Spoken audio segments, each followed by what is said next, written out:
Hello everybody and welcome back for another edition of Ukraine This Week with me, Dawn Arleth.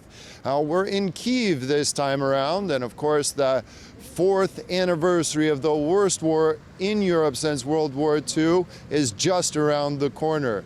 Of course, we've seen a range of emotions here in the capital as the country continues to defend itself from Russian aggression, but Ukrainians are resilient and they stand strong.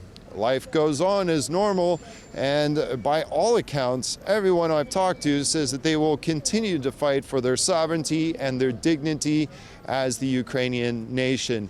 So obviously a range of emotions here. Before we get into the interview that we had, let's take a look at this story from Ukraine This Week.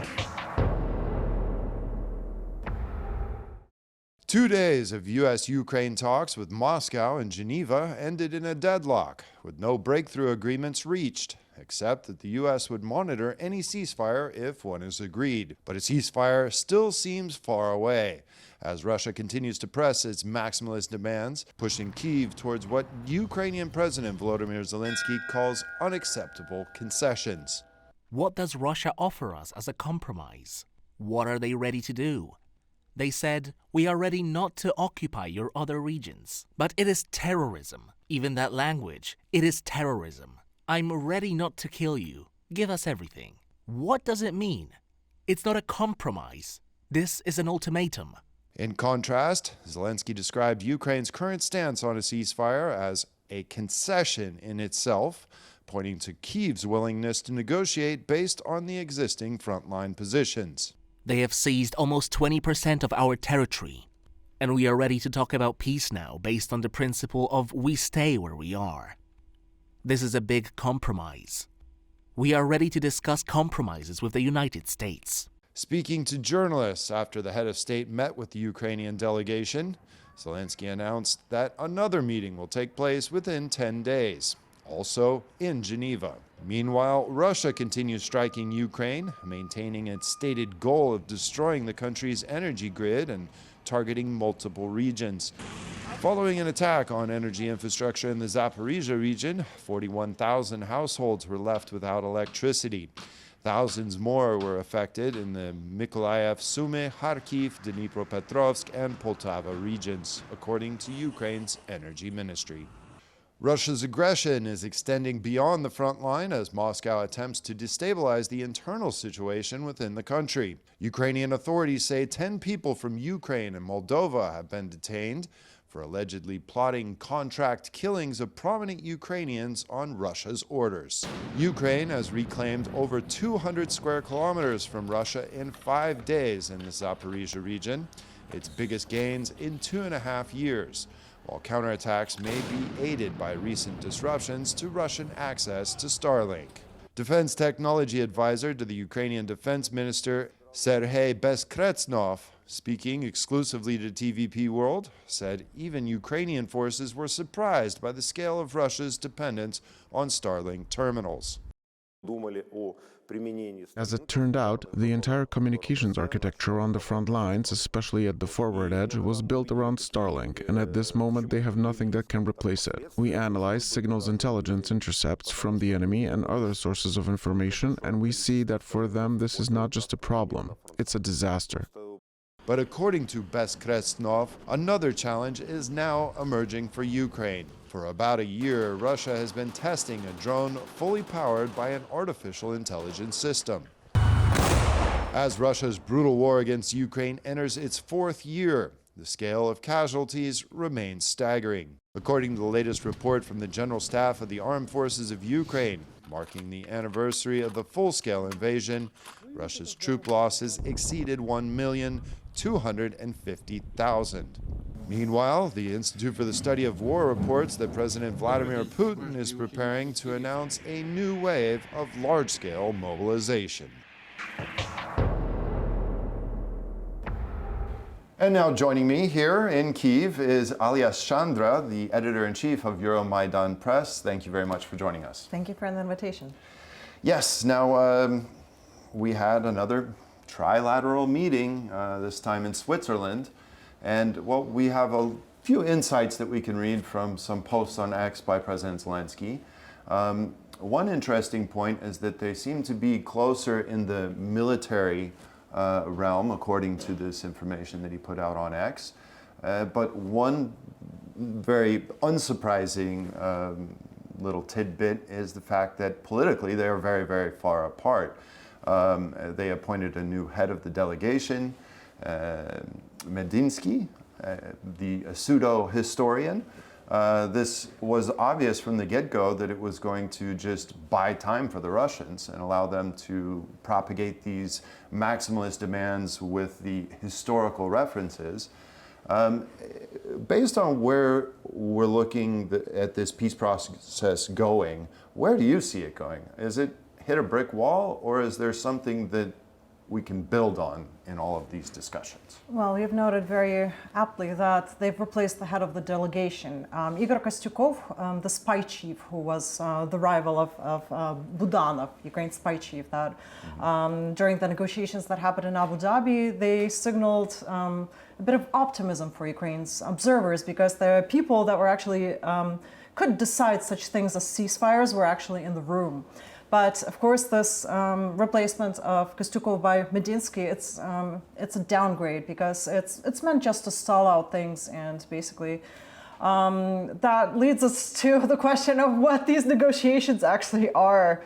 It is just a way to stall out, to buy Russia time to improve its situation on the ground. They do not. It's important to understand that Russia treats ceasefires like missiles. It treats negotiations just as part of its strategy to achieve its war goal. And the West has a very, it really misinterprets what negotiations are for Russia. And here it's very important to take a look at the close past, because in the Soviet Union, Russia was doing exactly the same thing, treating negotiations as a weapon to stall out, just to buy itself time to improve its situation on the ground. And the foreign minister Gromyko, who gave the name to the Gromyko method, he was a master in this, basically placing forward impossible maximalist demands, then blaming his opponents for not meeting them, and just stalling out everything so the Soviet Union could have a better advantage on the ground. This is what is happening now, and I think it's really important to stress this, because the West seems to cling to any sort of illusion, any sign that the negotiations would produce something, such as a drowning person clings to plywood. Because otherwise they would have to face the uncomfortable reality that Russia will not stop until it is stopped. Right. Now we've seen the Trump administration come in and drastically shift the U.S.'s policy and focus.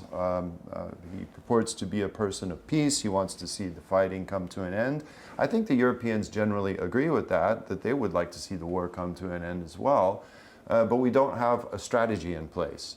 Do you see this as the major impediment to how the West can help Ukraine finish this war, end this war? Well, you know, I think no country in the world would like to see this war end more than the Ukrainians, more than the United States, more than the Europeans. We want the war to end.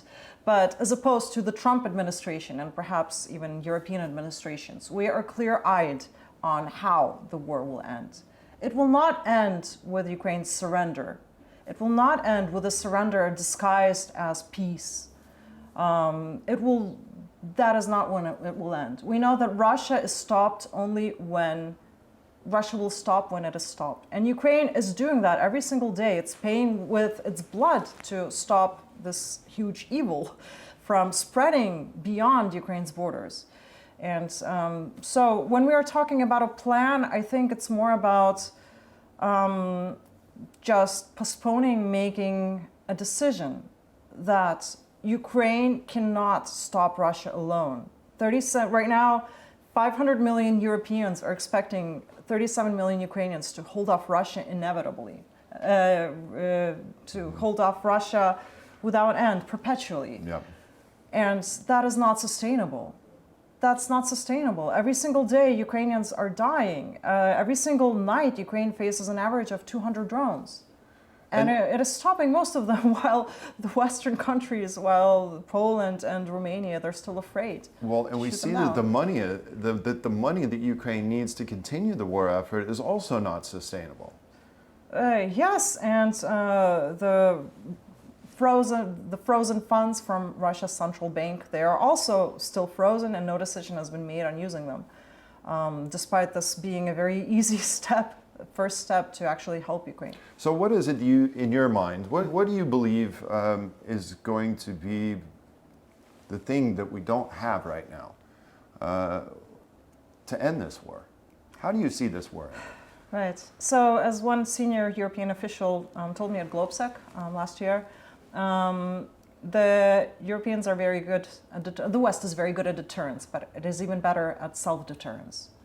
The West has persuaded itself into a myth that resisting Russia is too risky because Russia will escalate. This is the myth behind the West's hesitation to actually act to stop Russia. And it's quite tragic because Ukraine has crossed every single one of Russia's red lines, and we see that no escalation followed. It bombed Russia's bomber fleet in one of the most audacious military operations. But by that time, unfortunately, the West has already persuaded itself that any sort of resolute action will lead to escalation.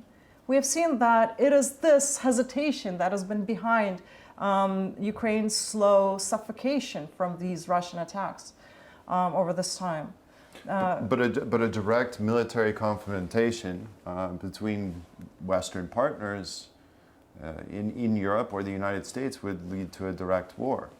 So how do we? We really have only two choices here, and it's important to understand them. Either the West helps Ukraine defeat Russia, or it will face Russia alone.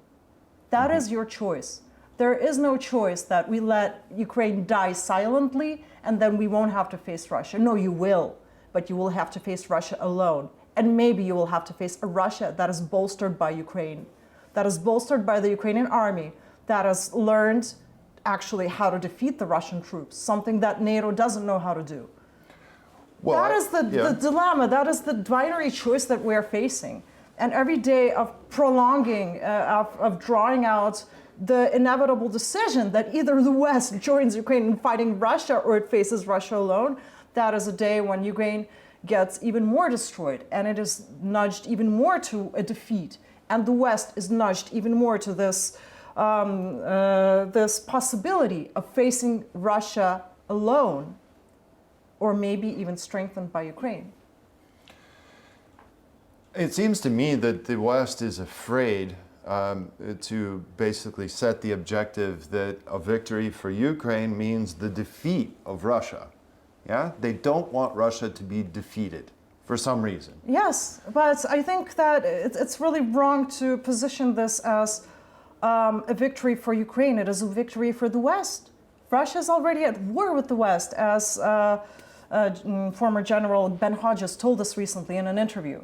It is just hiding behind the name of hybrid war. Mm-hmm. But it is actually, it is a low-scale war that Russia is already engaging the West in.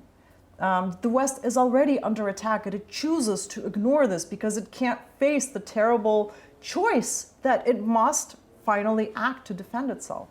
It will not sit this one out. Yep. And one reason why this is happening is because Russia is very skillful in using its main weapon, that is the control of minds, through a technique that's called reflexive control, in which your adversary is manipulated into making self-defeating decisions. And the way how Russia is exploiting this now is that has instilled this myth in the Western mind that acting now is more risky than trying to sit it out. That if you act, you will get retaliation, even though this myth has been disproved 1 million times. Yep. With each of Ukraine's bolder and bolder steps, the West still chooses to believe it because, of course, it's a very convenient myth, because you can avoid making the difficult decisions. Just deciding, oh, we can't risk a conflict, we can't risk this escalation. It's a very convenient myth to feed your population, to feed your voters, of course, but it allows you to postpone the really responsible decision that would actually help us end this absolutely evil war that is unleashed. Self-imposed red lines. Exactly, self-deterrence. Now, when this war broke out, the full-scale invasion, I know that the war has been going on much longer, since 2014, but when the full-scale invasion broke out, what were your initial thoughts? Did you think that this was turned into a 4-year war and cost as many lives as it has? I was one of those that thought that Russia would not invade. I'm very ashamed now to admit it, but yes, I thought that Russia would not invade. Because I've been studying how it uses hybrid war in Ukraine, how it gradually breaks Ukraine's will to resist politically through front groups, through political infiltration, and I thought that this would continue. Okay. I saw that Russia had a chance of achieving its objectives that way. We could see by the example of Georgia, actually, how this could work. So I thought that it would continue. Yeah. At what point did you realize that this was going to be a long war? Well, I suppose with the failed counteroffensive in 2023, when it was clear that with Russia's emboldened defenses and trenches and minefields, that it's basically the best fortified defense belt in Europe that existed in Europe was set up, and we could not break through, with also the scant military aid that was coming through. I understood that this was going to be a long war when I saw that the West was so hesitant to provide Ukraine what it needs. And then saying, oh yeah, well, you can't take back the land. I guess we'll just have to freeze it all. Valery Zaluzhny just spoke about that to the AP. He said two things in this which I found quite interesting. First of all, that his offices were raided by the SBU in September of 2022. And this caused a conflict with Zelensky, Yermak, and Zaluzhny. And then the counteroffensive. He blames Zelensky for spreading the troops too far along the front lines and not concentrating on a push to the Azov Sea.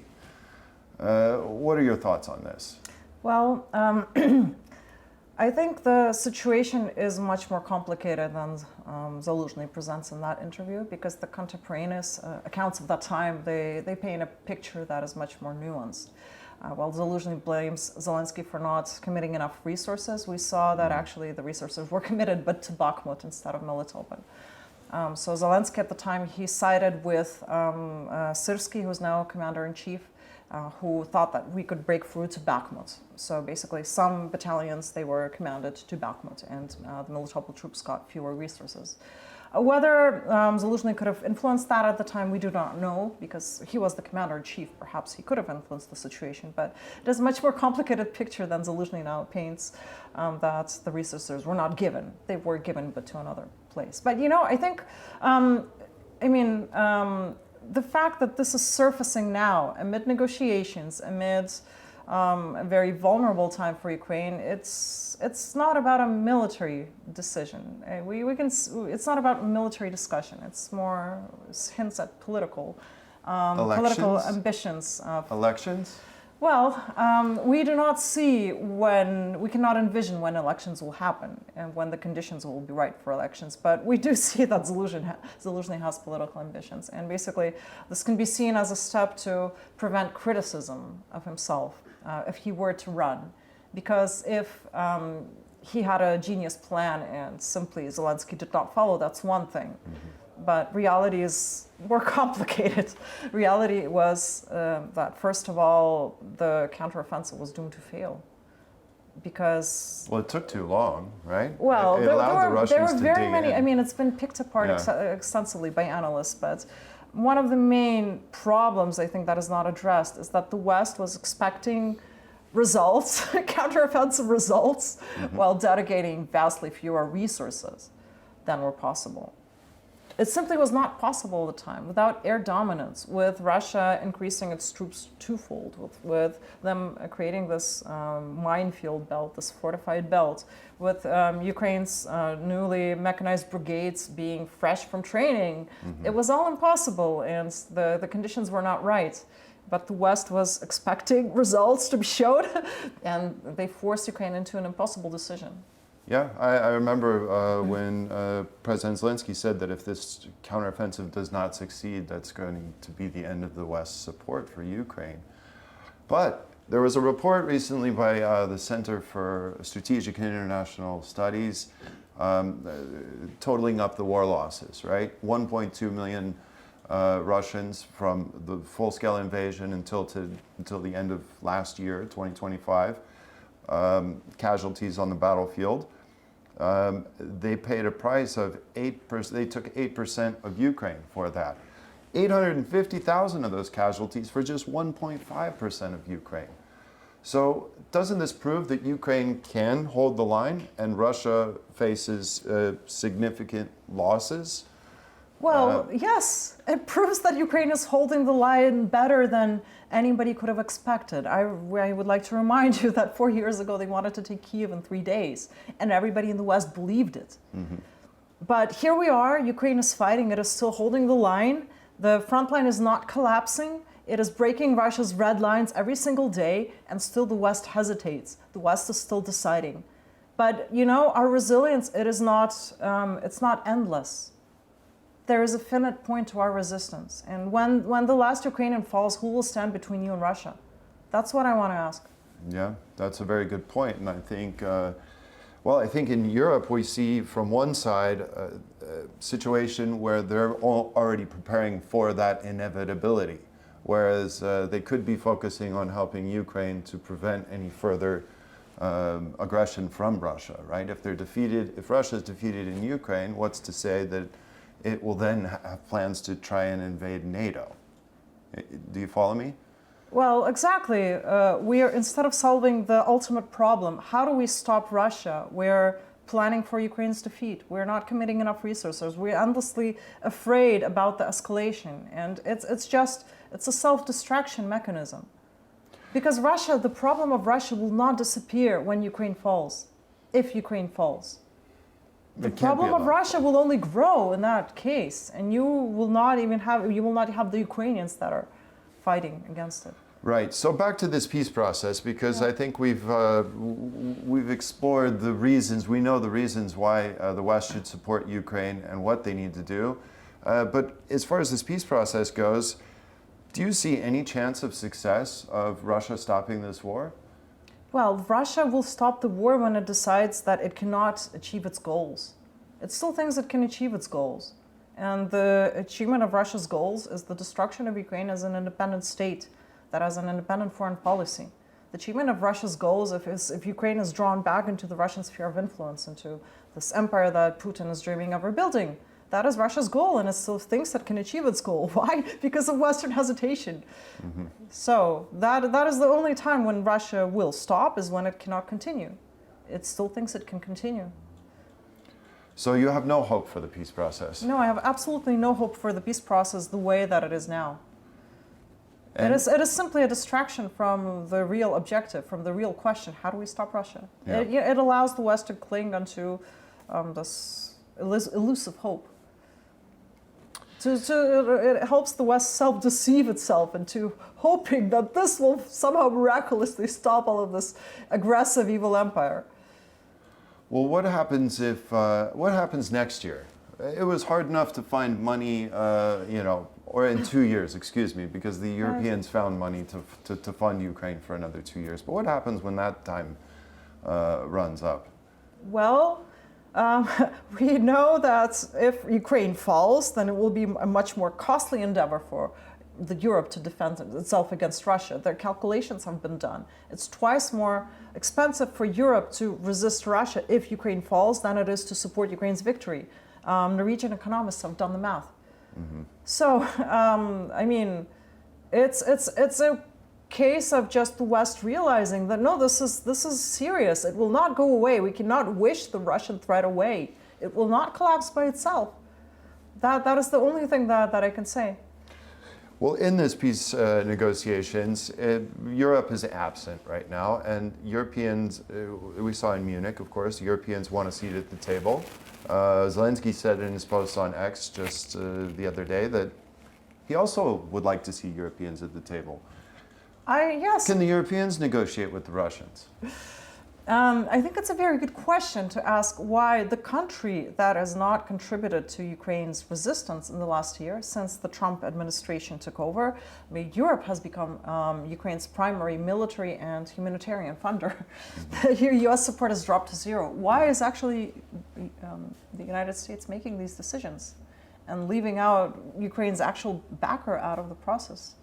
And I think we have a glimmer of hope with the letter by EU Foreign Affairs Chief Kaja Kallas, a very audacious letter that has mirrored Russia's maximalist demands back to Russia, which offers demanding Russia withdraw its troops from Belarus, from Georgia, from other occupied territories, together with leaving Ukraine. So those are Europe's maximalist demands. And I think it's a wonderful step. I think it's finally Europe waking up and responding with dignity, because if Russia gets to play this game, then why not Europe? Right, and then of course some of the focus has been shifted, to having elections here in Ukraine. No more prosecution of war criminals. This was always Ukraine's demands, to have a just and fair peace. Why do you think that disappeared? Well, we have to ask why Zelensky's victory plan disappeared. The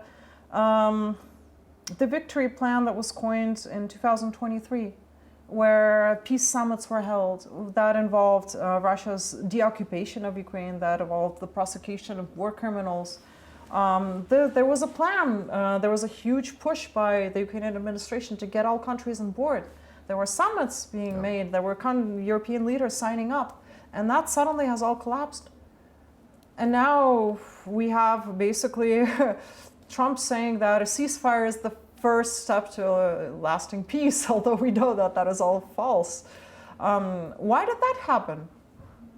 Why did that happen?